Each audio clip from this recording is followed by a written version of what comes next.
Earlier this year, in August, I went to Gencon, a board game convention held in Indianapolis. We always go to the convention with the goal of playing a bunch of board games we've never played before.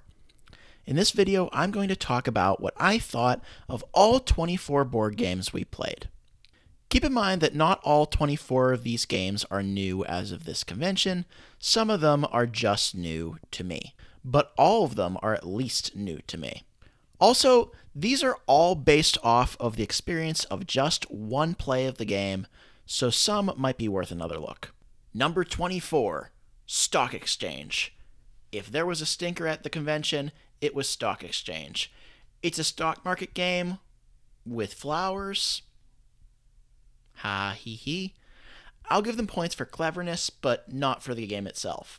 Your choices boil down to exchanging a flower that you believe is going to be worth a lot of money with a flower in the market, or to plant a bud to put some flowers on the exchange. It definitely did its research on the process of growing flowers, as it uses concepts like the fact that a bud won't grow when smothered by other plants surrounding it, or the fact that flowers are ready to harvest when they're completely surrounded, indicating it's time to pluck them. Unfortunately for the gameplay, that means the majority of the time, nothing is actually happening, since one of the plants gets surrounded until there's a ton of plants planted. But the kicker is the upkeep. The upkeep step of every turn takes longer than taking a turn. The realistic nature of taking care of plants is that it's time-consuming, and I'd rather be playing something that gets to the point faster. But beyond being slow, it's one note, as those really are the only two choices you have: swapping a plant in your bidding stash with the market or planting something in the market. That really is the entire list of choices you get to make. 23. Amalfi Renaissance. Already after one game, we're on to the games that have seriously strong potential but fell short in at least one way. Amalfi Renaissance, which I'll just call Amalfi from now on, struggles to get to the point. The good news is that that's the only way it struggles. But where Stock Exchange is a half-hour game, Amalfi takes over 3 hours to play if you're learning the rules for the first time. So taking its sweet time is a much more egregious sin in this case. I forget if the game takes place over 4 or 5 rounds, but it doesn't matter, since the only round you'll actually do anything meaningful in is the last round, where your engine really starts to produce massive amounts of output. This game is easily fixable, though. You could just house rule that everyone starts with 1 extra boat, and then draft locations for each player to put 2 towers somewhere on the board. This makes getting to the part where you get to play the fun part of the game much faster. Number 22, Madoshi, Priests of Sun and Moon. Only 3 games in, and we're already on to the good games. Madoshi is serviceable and can be a fun puzzle, but there's one major problem. It's a 2-player game, and multiple games between the same 2 players don't really change much from game to game. You tend to find the way that you play this game, and then you both just play that way. There really isn't a ton of space for alternate strategy in the game. You're either good at spotting good moves, in which case you win more, or you're bad at spotting good moves, in which case you lose more. It tends to play more like a game of Spot the Difference than a traditional board game. It's fun, but I feel like I've already fully explored the game after playing it twice. Number 21, Pyramido. Pyramido is a fun game, but as has been the theme lately, there's one problem with it. What would mechanically be considered a good move isn't very clear unless you think carefully about how the rules are written. The idea is that you're building a pyramid, and it's composed of different groups of colors that score for every symbol in the largest chunk of that color. Did you realize the optimal strategy? Well, isn't it obvious? Place a lot of scoring symbols around the outer edge of every layer of the pyramid so you can continue to score it on future layers. Simple! This is a game scoring technique that I call obfuscation, where it's not exactly clear where all your points come from. It's why I'm not a huge fan of games like Carcassonne or Battle Sheep. Sure, you know that you scored all the points you got, but what decisions did you make that led to you getting those points? Some of the points have clear paths to trace, but chances are most of your points came from sources that are tough to track down. As a result, you never quite feel like you earn the points you get when scoring with obfuscation. Number 20, Smile. Okay, so what's wrong with Smile that landed in spot 20? Everything is wrong with Smile, but also everything is right with Smile. Smile is a very chaotic game where a lot is happening. It's a memory game where you're trying to have the best smile by having the best set of teeth in front of you. But you can't look at your teeth, and everyone's trading teeth, and now teeth are getting placed in people's mouths. It's a ridiculous theme, and I love it. And the game can be fun, but my gaming group tends to not find it only disturbing, but also too memorization heavy for their taste. And my approach to playing games is sometimes about playing what I want, but even more about playing what the group wants to play. Number 19, Wild. Wild is made by the same team that made Smile. I actually personally prefer the gameplay of Smile a bit more than Wild, but Wild has some beautiful artwork and much more digestible in theme. You're gathering up critters into different locations, placing them where they can score the most points. You acquire these critters with trick taking, where the winner gets to the first choice at a critter, and the choice gets passed off to the next player. So winning the trick is usually good, but all the high cards that win tricks are played by offering up some really strong, enticing critters. Are you sure you can win the trick with this card, or are you just handing a really good critter to someone else? Number 18, Nexus Ops. Nexus Ops is a combat-heavy game with different units that have strengths and weaknesses. It's a lot of fun to just go around beating stuff up, and playing aggressively is how you earn points that win you the game. The unfortunate part is that combats only last one round, and every character has the opportunity to deal damage or not deal damage, and every character deals 1 damage when they deal damage. That means that any squadron of less characters than the defending square literally can't end up as a win, since winning only happens when all the units of a squadron are wiped out. Again, there's a very easy fix: just continue every fight until one side loses. Maybe even introduce retreating as a house rule, where after the end of a round you can choose to lose the fight, but you get to save your characters for the future. There's so much potential for this game that I feel was unduly wasted. As my dad also pointed out, the starting locations for every player are not guaranteed income. You need a character working them.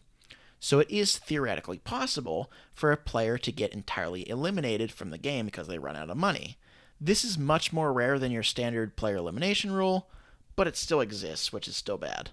Number 17, My Island. My Island takes the cake for being one of the select few of games to be capable of working with any number of players.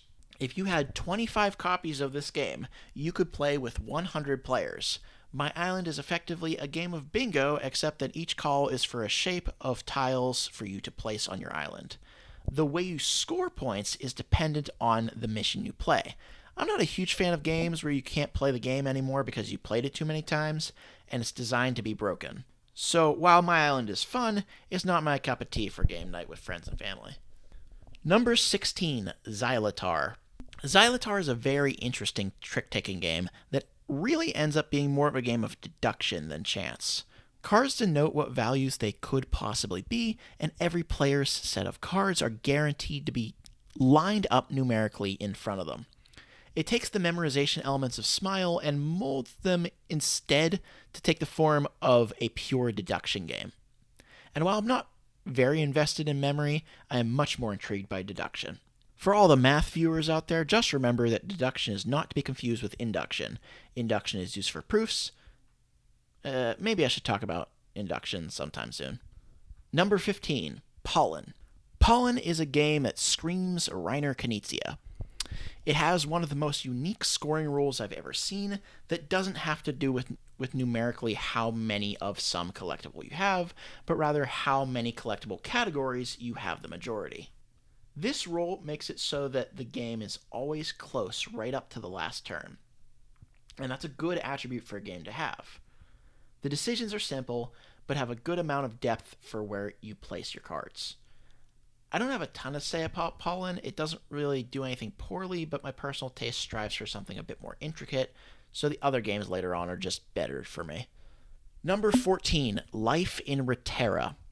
Life in Reterra is a post-apocalyptic city rebuilding game where the players build up the remains of what was once civilization into a new civilization. It's fun. The box comes with multiple setup conditions, and you're constantly considering which tiles to select and where to place them. And rightly so, since where they go is critical to accumulating enough points to come out on top. It plays much like Cascadia, where you draft tiles from a communal set of choices and then place them into your own personal puzzle of tiles. The artwork is beautiful, the theme is interesting, and the gameplay is just simply enjoyable. It's a great game, but I feel some others are even better. Number 13, The Art Project. The Art Project is a cooperative dice chucking game where the fate of priceless art and artifacts are in the hands of an evil organization. If I remember correctly, they were known as the Hand, and they're devastating. I love that the players choose every round which problems to deal with and which problems to throw out, depending on the situation you and your team find yourselves in. I would warn that this game does have limited communication, so if you have a player that tends to overshare in cooperative games in favor of accidental cheating, and that's the sort of thing that upsets you, I would probably steer clear of this game. But pretty much any game where you can all laugh at your team's own incompetence is a fun game to me, and that's exactly what the Art Project is. Number 12, Broken and Beautiful, a game about kintsugi. Broken and Beautiful, a game about kintsugi, is a lot of words to describe the art of fixing broken pottery with gold. I can't say I'm any more well educated on the concept than when I started, but the game is fun. It plays very similarly to a game of Sushi Go. I like it a bit better than Sushi Go personally, but the extra rules required to learn to play just about offset the increasing gameplay quality. It takes a little bit to understand the conditions of unbroken, fixed, and broken, so that might be a problem. My first question was, what's the difference between unbroken and fixed? It's just a bit of confusing verbiage, but the rules and gameplay feel like Sushi Go Plus in a way, and that's good. Number 11, Trap Words. This is definitely one of the simplest games we play at the convention.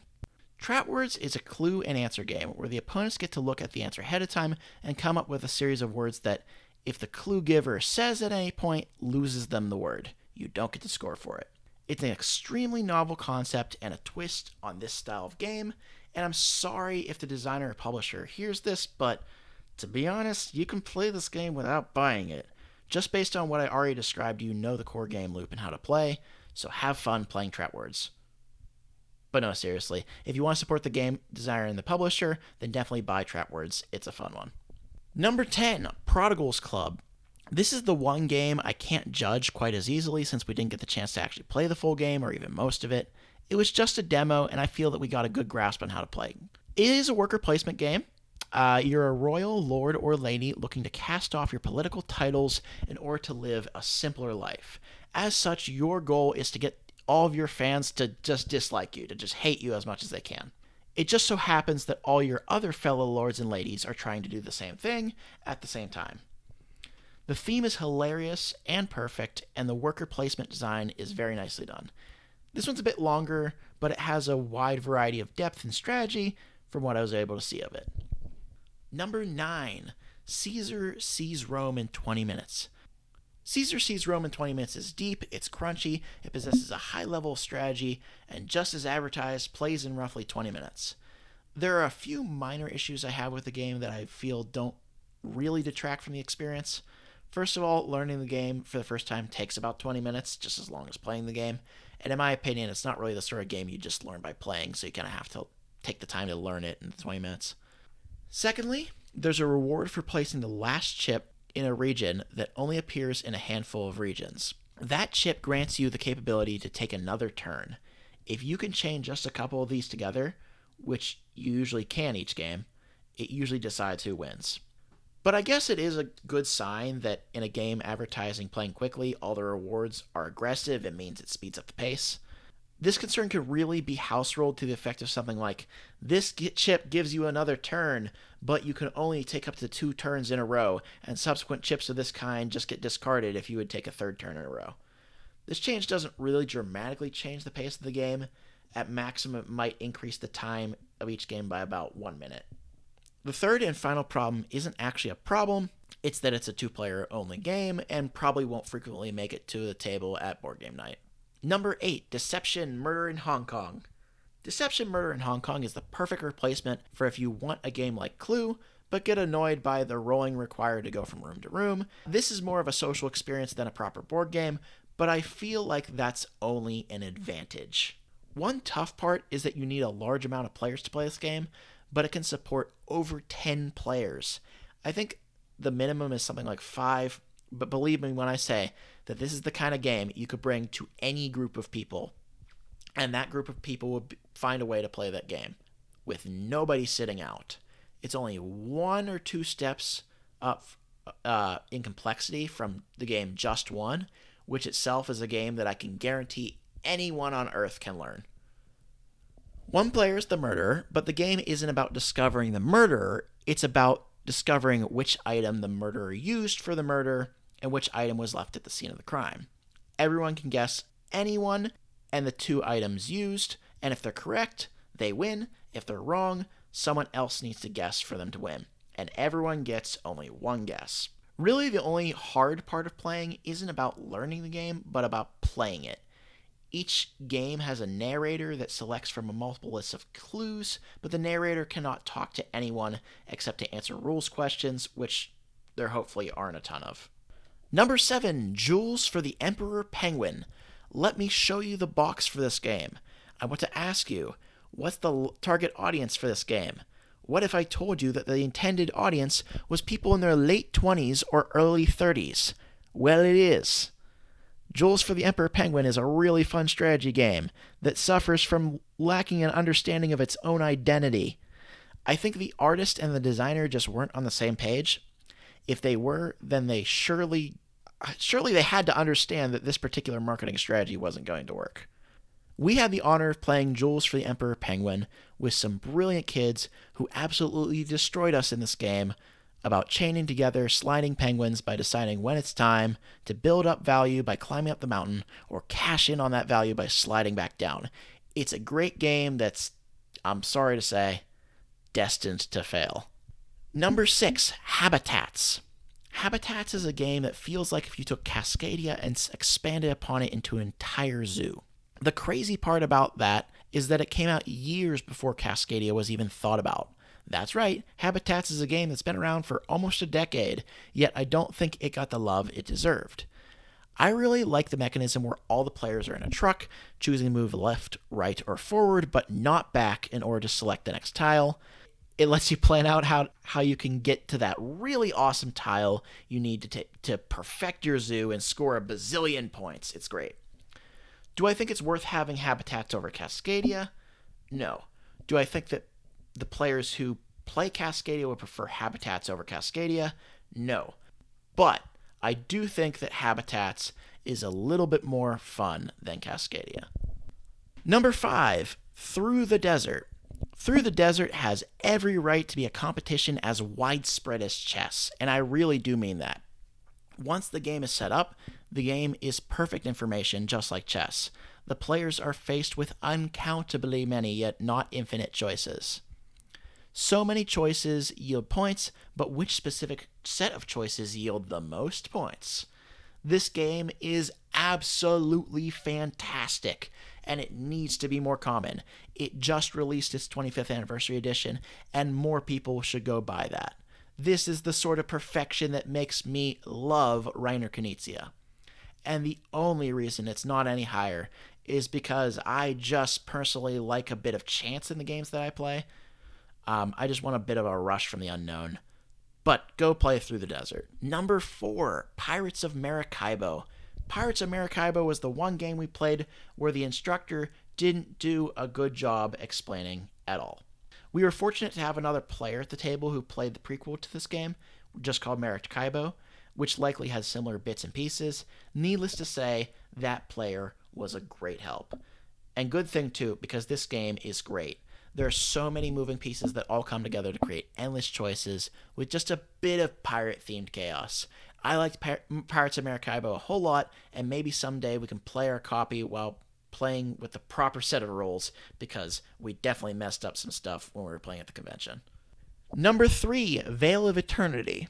Veil of Eternity is an engine-building game where there's no change, and you only carry a limited amount of bills, and every ability feels way too strong. Even though the game can have up to 10 rounds, I feel like I started building up my engine from round 1 and never let go of the gas. Now, when I say engine building, I mean in a game mechanism sense. The theme of the game is that you're taming wild creatures, including dragons. With just a few constraints composing the core rules of this game, the gameplay ends up being beautiful. Number 2, Tzolk'in, the Mayan calendar. It's games like Tzolk'in that remind me how strong the wow factor is in a board game. Not only do you rotate cogs on a board as a core gameplay mechanism, but that also comes packaged with the unique mechanism that arises as a result of that factor. You see, in worker placement games, you place your worker and collect some stuff. This is a game where you spend a round placing workers or collecting stuff. This one minor difference opens up so much depth, since the characters that stay out on the board longer have the potential to collect better and better supplies. Sulk in the Mayan Calendar isn't a new game, but it is so much fun to play, and it holds such an incredible stage presence on a table that cannot be ignored. And here we are, number one, Creature Caravan. This was the final game we played, and it was my favorite game we played. Creature Caravan is a game in the same genre as Veil of Eternity, engine building. Now, question for you. What do you want the most in an engine building game? Well, I would say a variety of tools to help build your engine are of absolute importance. I swear, this game has a stack of cards, at least 200 cards deep, and every single one of those cards is different. They all do something different. You can move across a board, you can fight monsters, you can trade at the market, and my favorite, you can manipulate your luck. Ultimately, you roll dice and then place those dice onto spots that let you take a variety of actions, but the sheer amount of choices you get to make when playing are second to none. You can play this game differently every single time for such a long time.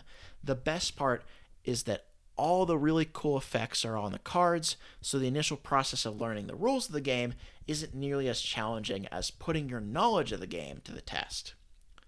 Creature Caravan was my favorite game I played this year at Gencon. What are some recent board games you've enjoyed? Did you go to Gencon this year? Tell me about it in the comments. Thank you all for watching, and have a great day.